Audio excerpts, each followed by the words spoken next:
Hey all, Mrs. Uken here with your definitely less than 5-minute flip.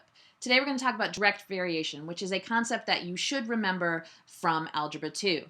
And direct variation is simply a special form of a linear equation. We know that the linear equation has a slope, it has an intercept. Well, in direct variation, our linear equation has a y-intercept that is always 0. Okay, which means that it takes the form y equals kx. And we could also talk about this by saying that y varies directly with x, or that y is directly proportional to x. So let's take a look at a couple of problems and you will begin to remember this. So in this one, it actually expresses it backwards. It says x varies directly as y. So we would say that x equals ky. No giggling.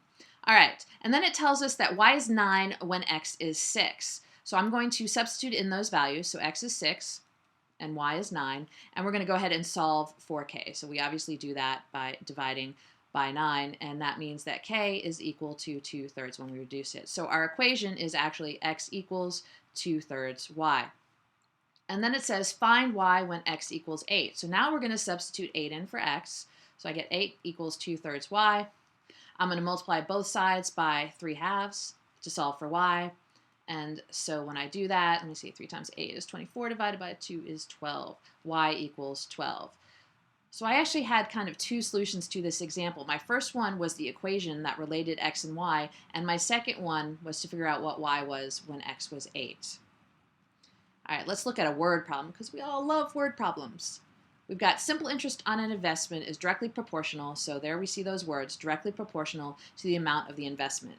And then they tell us that we invested $2,500, we've got an interest payment of $187.50, and we need to find a mathematical model that gives the interest for this bond issue in terms of the amount invested, P. So the interest is directly proportional to the investment. So my I is directly proportional to my investment, which is represented by P. And then they told us that we got $187.50 when we invested $2,500. All right, so now all we have to do is solve for K. And I need a calculator. All right, so 187.50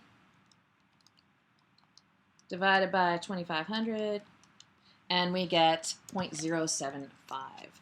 So we can write our equation now. I equals 0.075p. And there we have our mathematical model.